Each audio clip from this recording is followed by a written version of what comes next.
आज की वीडियो में हम चर्चा करेंगे G7 के बारे में। तो शुरू करते हैं। G7 क्या है? G7 दुनिया की 7 सबसे बड़ी कथित तौर पर विकसित और उन्नत अर्थव्यवस्थाओं वाले देशों का समूह है, जिसमें Canada, France, Germany, Italy, Japan, Britain और अमेरिका शामिल हैं। इसे ग्रुप ऑफ 7 के नाम से भी जानते हैं। शुरुआत में यह 6 देशों का समूह था, जिसकी पहली बैठक साल 1975 में हुई थी। इस बैठक में वैश्विक आर्थिक संकट के संभावित समाधानों पर विचार किया गया था। अगले साल कनाडा इस समूह में शामिल हो गया और इस तरह यह G7 बन गया। यह समूह खुद को कम्युनिटी ऑफ वैल्यूज यानी मूल्यों का आदर करने वाला समुदाय मानता है। इसके प्रमुख सिद्धांतों में स्वतंत्रता और मानवाधिकारों की सुरक्षा, लोकतंत्र और कानून का शासन और समृद्धि तथा सतत विकास शामिल हैं। यह समूह क्या करता है?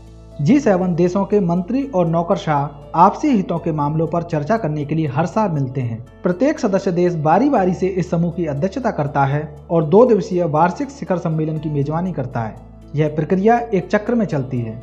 शिखर सम्मेलन के अंत में एक सूचना जारी की जाती है, जिसमें सहमति वाले बिंदुओं का जिक्र होता है। इसके शिखर सम्मेलनों में अन्य देशों और अंतर्राष्ट्रीय संगठनों के प्रतिनिधियों को भी भाग लेने के लिए आमंत्रित किया जाता है। हर साल शिखर सम्मेलन के खिलाफ बड़े स्तर पर विरोध प्रदर्शन भी होते हैं। पर्यावरण कार्यकर्ताओं से लेकर पूंजीवाद के खिलाफ आवाज उठाने वाले संगठन इन विरोध प्रदर्शनों में शामिल होते हैं। इन प्रदर्शनकारियों को आयोजन स्थल से दूर रखने के लिए बड़ी संख्या में सुरक्षा बलों की तैनाती भी की जाती है। G7 कितना प्रभावी? G7 की आलोचना यह कहकर की जाती है कि यह संगठन कभी प्रभावी संगठन नहीं रहा है। हालांकि समूह कई सफलताओं का दावा करता है, जिनमें एड्स, टीबी और मलेरिया से लड़ने के लिए वैश्विक फंड की शुरुआत करना भी शामिल है। समूह का दावा है कि इसने साल 2002 के बाद से अब तक 2.7 करोड़ लोगों की जान बचाई है। समूह यह भी दावा करता है कि साल 2016 के पेरिस जलवायु समझौते को लागू करने के पीछे इसकी बड़ी भूमिका है। हालांकि अमेरिका ने इस समझौते से अलग होने की बात कही थी। चीन इस समूह का हिस्सा क्यों नहीं है?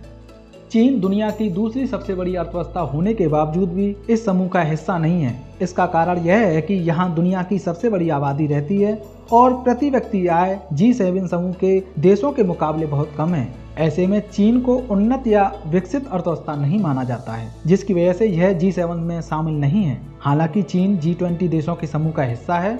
इस समूह में शामिल होकर वह अपने यहाँ शंघाई जैसे आधुनिकतम शहरों की संख्या बढ़ाने पर काम कर रहा है। रूस भी इस समूह में कभी शामिल था। साल 1998 में इस समूह में रूस भी शामिल हो गया था और इस तरह यह G7 से G8 बन गया था। लेकिन साल 2014 में यूक्रेन से क्रीमिया हड़प लेने के बाद रूस को इस समूह से निलंबित कर दिया गया था। हालांकि बाद में अमेरिकी राष्ट्रपति डोनाल्ड ट्रंप का मानना था कि रूस को इस समूह में फिर से शामिल किया जाना चाहिए, क्योंकि वार्ता की मेज पर हमारे साथ रूस का होना जरूरी है। G7 के सामने क्या चुनौतियां हैं? G7 समूह देशों के बीच कई असहमतियां भी हैं। कनाडा में हुए शिखर सम्मेलन में अमेरिकी राष्ट्रपति डोनाल्ड ट्रंप का अन्य सदस्य देशों के साथ मतभेद हो गया था। राष्ट्रपति ट्रंप के आरोप थे कि दूसरे देश अमेरिका पर भारी आयात शुल्क लगा रहे हैं। पर्यावरण के मुद्दे पर भी उनका सदस्य देशों के साथ मतभेद था। समूह की आलोचना इस बात के लिए भी की जाती है कि इसमें मौजूदा वैश्विक राजनीति और आर्थिक मुद्दों पर बात नहीं होती है। अफ्रीका, लैटिन अमेरिका और दक्षिणी गोलार्ध का कोई भी देश इस समूह का हिस्सा नहीं है। भारत और ब्राजील जैसी तेजी से बढ़ रही अर्थव्यवस्थाओं से इस समूह को चुनौती मिल रही है। ये दोनों देश G20 समूह का प्रतिनिधित्व करते हैं, लेकिन ये G7 के हिस्सा नहीं है। कुछ वैश्विक अर्थशास्त्रियों का कहना है कि G20 के कुछ देश साल 2050 तक G7 के कुछ सदस्य देशों को पीछे छोड़ देंगे। उम्मीद करता हूँ आपको आज की वीडियो पसंद आई होगी। अगर पसंद आई हो तो वीडियो को लाइक करें और चैनल को सब्सक्राइब करें। धन्यवाद।